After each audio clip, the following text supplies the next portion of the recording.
Quinta-feira, 10 de setembro, onda de calor eleva as temperaturas em todo o estado. Na região, os termômetros devem marcar 35 graus em pleno inverno.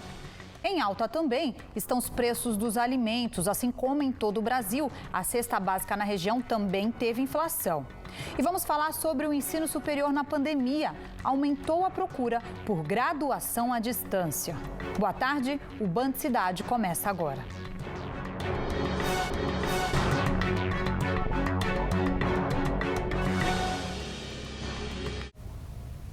Temperatura na casa dos 35 graus, umidade do ar baixa, combinações que trazem efeitos para a saúde, principalmente quando essas combinações ocorrem em épocas atípicas, como o inverno. Ao vivo, eu vou falar com a repórter Sandra Riva, que está em Taubaté. Sandra, boa tarde. Primeiro eu quero saber, sensação de forno aí onde vocês estão, em Taubaté? Boa tarde para você, Débora, e para todo mundo que acompanha a gente também aqui no Band Cidade, primeira edição. Sim, tá muito quente já, viu? Olha, a previsão das altas temperaturas a partir de amanhã, só que a gente já tá sentindo essa sensação agora. Por exemplo, consultando aqui algumas temperaturas, tá na média aí de 32 graus onde a gente está, e a umidade relativa do ar também tá baixa, também 32%, lembrando que o recomendado pela Organização Mundial da Saúde é acima de 60%. Então, quer dizer, essa onda de calor já está presente em algumas cidades, por exemplo, aqui em Taubaté. A previsão, por exemplo, é que São José dos Campos chegue aí a 32 graus, pelo menos amanhã, São Luís do Paraitinga 33 e aqui em Taubaté 33, 34 graus a gente já está sentindo. Mas para falar um pouquinho sobre os efeitos, né, dessa situação, dessa temperatura e também da baixa umidade relativa do ar, está com a gente a médica otorrina, que é a Dariene Araújo. Dariene, boa tarde para você. Boa tarde. Agora sim, eu fico imaginando a dificuldade da gente ficar no sol com máscara, né? Isso complica bastante. Quais são os cuidados que devem ser redobrados, né? Conta pra gente um pouquinho isso. Quando a temperatura está muito alta e com essa umidade relativa do ar muito baixa, a gente precisa redobrar o cuidado com a hidratação, principalmente, né? O uso da máscara a gente acaba evitando de tirar o tempo todo, de mexer, mas a gente não pode descuidar com esse cuidado da hidratação, principalmente, né? A máscara a gente tem que tentar trocar ela com uma frequência um pouquinho maior também, porque com a nossa respiração também ela fica mais úmida e a gente precisa ter uma ventilação adequada. Então também, se a gente ficar muito período direto com o uso da máscara, se possível, ter ambientes que você consiga dar esse alívio respiratório. Doutora, vou fazer um alerta para as pessoas que sofrem, né, com alergias respiratórias. Com essas baixas temperaturas, altas temperaturas, aliás, e com essa baixa umidade relativa do ar que já está há pelo menos 20 dias, como é que a pessoa costuma fazer exercício ao ar livre? Quer dizer, com máscara não é recomendável, né? Se possível, a gente precisa fazer atividade física, não pode descuidar disso, né? Mas, se possível, fazer em ambientes que você consiga, de preferência, por exemplo, uma caminhada, em ambientes que estejam muito ao ar livre, com pouca circulação de pessoas, você até pode deixar de usar a máscara, né? Mas, principalmente, evitar esses horários de pico agora, como meio-dia, né? Então, assim, a partir das 10 horas da manhã até as 2 horas da tarde, 3 horas, que são os picos mesmo solares, evitar de fazer exercício nesse momento, se possível. E com relação às crianças, hein, doutora, rapidamente, também é uma preocupação que também é uma preocupação, né? As crianças têm que ter o mesmo cuidado que a gente, um pouquinho mais redobrado, porque a parte respiratória delas é um pouquinho mais sensível, né? Então tem que estar sempre garantindo a hidratação delas também. A limpeza também com soro fisiológico para respiração é super importante, né? Então manter a via aérea em si hidratada é essencial, tanto para as crianças quanto para os adultos. Tá bom, obrigada, viu, doutora, pelas informações. Então, Débora, olha, todo cuidado é necessário nesses próximos dias, que está prevendo aí um calorão para nossa região, né? Obrigada, Sandra. E como você mesmo falou no começo, a dificuldade de enfrentar esse calor com a máscara. Mais uma dica aí para quem puder ficar em casa nesse calorão, né? Se protege da Covid e desse resultado aí dessa temperatura alta. Obrigada, viu? E vamos mudar de assunto, porque em São José dos Campos, um homem de 34 anos foi morto a tiros na noite desta quarta-feira, no bairro Altos da Vila Paiva. Segundo a Polícia Civil, até o momento, nenhuma testemunha se apresentou para auxiliar no esclarecimento de caso.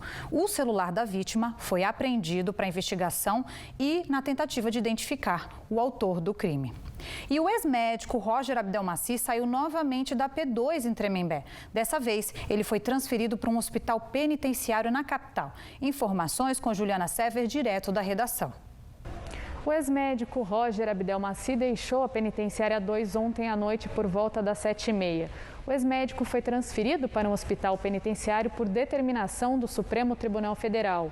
Há pouco mais de uma semana, ele havia voltado a cumprir pena na Penitenciária 2 de Tremembé, quando a Justiça havia derrubado a prisão domiciliar decretada por considerar o ex-médico de grupo de risco da Covid-19. Roger Abdelmaci foi condenado a mais de 170 anos de prisão por abuso sexual de pacientes. Juliana Sever para o Band Cidade. E pela primeira vez nos últimos 20 anos, o Brasil não atingiu metas de cobertura de vacinas indicada para crianças até um ano. E essa preocupação das autoridades fica aí no ar porque em plena pandemia a gente pode viver uma volta de doenças que até então estavam erradicadas. Como qualquer criança de 7 anos, a Ana Elisa adora brincar e morre de medo de vacina. Que dói um pouco. Mesmo assim, a Dayana mantém a carteirinha de vacinação da filha sempre em dia. A pequena já passou da idade de ter direito à imunização da gripe pela rede pública. Mas em junho, quando as doses foram liberadas para a população, a Dayana levou a Ana Elisa para receber a dose. Fica um pouquinho resistente, mas chegando lá, ela se comporta muito bem, nem chora mais. E ela entende que é pro bem dela que a gente está fazendo isso. Mas nem todo mundo tem tido essa mesma preocupação. No ano passado, o Brasil não atingiu a meta de cobertura vacinal, que normalmente é de 95%, de nenhuma das principais vacinas indicadas para crianças de até 1 ano. Isso não acontecia há 20 anos.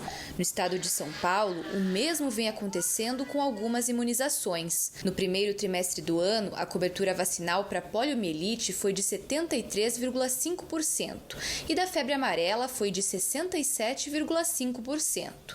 Já a da gripe e a pentavalente chegaram mais próximas da meta, 92% e 93%. A diretora de imunização do Centro de Vigilância Epidemiológica do Estado disse que não é uma exclusividade deste ano, mas a pandemia pode ter contribuído para isso se repetir em 2020. É claro que a situação de Covid pode explicar parte dessa situação esse ano, mas nós entendemos que a redução das coberturas vacinais ela já vem acontecendo nos anos passados, 2019, 2018. Então, a principal explicação que temos, desses fatores todos é principalmente a questão da informação. São adultos hoje, jovens, que não viveram as doenças, nos últimos tempos não tiveram mais conhecimento do que é uma pessoa com difteria, com coqueluche, não veem mais uma criança com paralisia infantil. Se as pessoas deixam de se vacinar, doenças que já foram erradicadas podem voltar.